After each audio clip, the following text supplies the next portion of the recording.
Bagaimana tanggapan terlebih dahulu mengenai pemotongan anggaran transfer ke daerah ini, Mas? Ya, betul memang dengan kondisi adanya instruksi presiden ya, Inpres perihal pemotongan anggaran, tentunya kita juga yang di daerah harus juga bisa mengikuti apa yang menjadi aturan dan juga kita bisa menyesuaikan juga.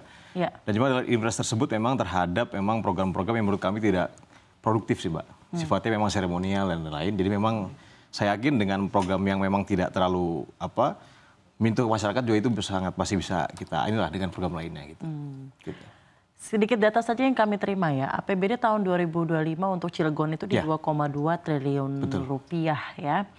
Dan dengan ada instruksi presiden, tentunya kan seperti yang tadi sampaikan untuk menghemat sehemat-hematnya hal-hal yang seremonial kalau bisa dihindari gitu ya. Dan memang menggunakan segala sesuatunya dalam hal anggaran ini dengan prudent dan memang jika sudah sesuai dengan ada program konkret yang jelas. Nah, pertanyaan saya adalah anggaran yang nanti dialokasikan dan sudah dihemat ini kira-kira program prioritas Anda apa, Mas? Memang kami di Cilegon, Mbak, hari ini sedang ada persoalan perihal infrastruktur. Masih banyak jalan rusak, pengangguran yang tinggi, pelayanan kesehatan juga. Memang ke depan program dana yang tersedia ke depan kita akan maksimalkan dalam rangka tadi. Kita ingin meningkatkan sarana prasarana di masyarakat, kualitas umum, jalan infrastruktur jalan juga, dan juga peningkatan pelayanan kesehatan. Gitu. Salah satu poin itu, Pak. Dan yang dikesampingkan kira-kira apa, Mas? Sebenarnya kondisi hari ini di Cilegon juga, Mbak, kita tidak hanya mendapatkan pangkasan dari pusat, Mbak. Tapi kondisi Cilegon hari ini kita memang dibebankan dengan hutang tahun sebelumnya, kita masih ada hutang kepada pihak ketiga, Mbak. Kurang lebih 116 miliar. Nah, itu pun kita pun Pemkot Cilegon ke depan memang harus lebih selektif lagi dalam bentuk program. Dan makanya itu saya setuju juga. Nah, kita selaras juga dengan pusat.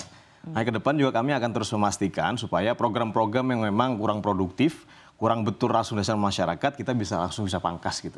Kita alihkan terhadap memang program yang memang bisa langsung menyentuh masyarakat. Gitu. Jika banyak anggaran ini sudah dihemat gitu ya Pak, dan memang tadi seperti Anda sampaikan ada beberapa hal dari segi pemanfaatan anggaran ini juga akan dialokasikan sangat hati-hati. Lalu pertanyaannya bagaimana Anda akan menaikkan atau mengenjot PAD Anda dalam rencana ke depan? Ya, kebetulan Cilegon memang hari ini menjadi pusat salah satu kota industri juga, Mbak. Tentunya memang pembangunan di Cilegon tidak melulu serta-merta tentang dengan PAD juga atau mungkin tentang APBD. Kita punya industri yang ada di Kota Cilegon dan juga mungkin kita bisa maksimalkan dengan BUMD yang ada di Cilegon. Kita ingin tingkatkan ke depan gitu kan. Kita ingin BUMD yang ada di Cilegon kita ingin tingkatkan supaya PAD juga bisa bertambah terus dan juga PAD yang ada bisa untuk program-program untuk masyarakat. Dan juga kita punya program ke depan kita ingin membuat Jalan Lingkar Utara. Jalan Lingkar Utara itu, Mbak, kita buat satu area baru. Dan ke depan satu area baru tersebut itu bisa akan tumbuh juga industri-industri berikutnya.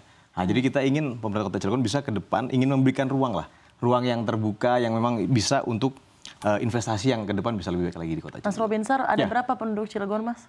Di Cilegon ada 435.000 kurang lebih. 435.000. Betul. Oke. Mata pencaharian paling banyak apa? Mata pencaharian memang sebagai karyawan swasta sih, Mbak, di situ, Mbak. Oh, di Cilegon jadi memang demografinya masih banyak karyawan swasta. Industri situ banyak. Kalau industri yang paling flourishing atau paling di sana industri ada industri baja dan juga industri petrochemical di situ. Industri kimia. Betul. Jadi memang itu demografisnya yang Anda ketahui ya. Nah, pertanyaannya kita tahu Cilegon adalah kota industri ya. Tadi Anda juga sudah sampaikan dari demografis juga sudah jelas gitu ya bahwa memang ini syarat dengan industri. Tapi ada data juga yang kami terima bahwa masih banyak pengangguran di Cilegon. Data BPS itu TPT Kota Cilegon per November itu ada di 7,25%. Nah, apa yang perlu dibenahi menurut Anda? Betul sih, Pak. Memang ada anomali di Cilegon. Padahal Kota Cilegon kota industri. Industri dari ujung pantai kami itu industri semua, Mbak. Tapi industri Cilegon itu hari ini belum bisa menjadi solusi terhadap persoalan utama di Cilegon. Itu memang persoalan utama di Cilegon adalah pengangguran.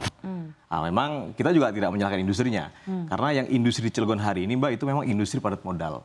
Yang membutuhkan satu ya standarisasi pendidikan dan juga skill kemampuan yang diharapkan. Mungkin hari ini Cilegon belum mencapai ke sana, SDM-nya. Nah, tentu menjadi tugas kami ke depan bagaimana dalam rangka meningkatkan SDM warga Kota Cilegon supaya sesuai dengan kebutuhan industri. Baik secara skill, kemampuan, dan juga secara pendidikan. Nah, kita pun ke depan akan berkomunikasi dengan para industri supaya apa yang menjadi harapan dari industri dan tentunya harapan kepada kami juga supaya bisa menyerap tenaga kerja kami. kita ada punya kesamaan, link and match antara kebutuhan di industri dan juga kami mempersiapkan putra-putri Cilegon yang sesuai dengan kebutuhan industri. Supaya tadi saya belum membayangkan, Mbak, Kota Cilegon hari ini tadi betul sampaikan banyak penganggurannya. Saya membayangkan nanti 20 tahun yang akan datang, di 2045, ketika bonus demografi, ketika warga Cilegon belum siap untuk dengan jumlah masyarakat yang banyak, wah itu akan meledak lagi penganggurannya. Makanya kami harus ke depan 5 tahun yang akan datang, kami ingin membuat pondasinya. Kami ingin mempersiapkan supaya putra-putri Cilegon itu secara pendidikan dan skill kemampuan, dari sekarang kita akan mulai untuk peningkatan sesuai dengan kebutuhan industrinya. Estafet dari kepemimpinan yang lalu, menurut Anda apa yang perlu dievaluasi dari kepemimpinan wali kota yang lalu? Sebelumnya yang saya lihat, yang saya nilai, pasti tentu Anda mengapresiasi gitu ya. Tapi betul, saya mengapresiasi. Betul. Beliau kemarin pemimpin sebelumnya sudah menjalankan program dalam peningkatan SDM, Mbak. Peningkatan SDM dengan melakukan beasiswa terhadap 1.000 orang per tahun. Nah, tapi yang mohon maaf, yang menjadi poin terhadap kami itu tidak hanya mengkuliahkan. Tapi mengkuliahkan itu memang yang sesuai dengan industrinya. Kalau kita hanya mengkuliahkan, memberikan beasiswa, tapi memang tidak sesuai dengan kebutuhan industri, akhirnya hanya menimbulkan pengangguran kuliah baru. Nah, tapi ke depan, beasiswa yang akan kami lakukan adalah beasiswa yang sesuai dengan kebutuhan industri. Karena kita pasarnya jelas, Mbak. Di Cilegon pasarnya jelas, industrinya ada. Hanya tinggal masyarakat Cilegon harus sesuai dengan kebutuhan industri. Kalau kita bicara pasar. Nah, gitu. Jadi, banyak juga program-program beliau yang memang ke depan akan kami lanjutkan, akan kami evaluasi lah kurang lebih seperti itu. Tadi perihal beasiswa, yang ke depan beasiswanya itu harus sesuai dengan kebutuhan industri. Jadi bukan banyaknya, bukan kuantitas yang kita cari, tapi kualitasnya ke depan. Gitu.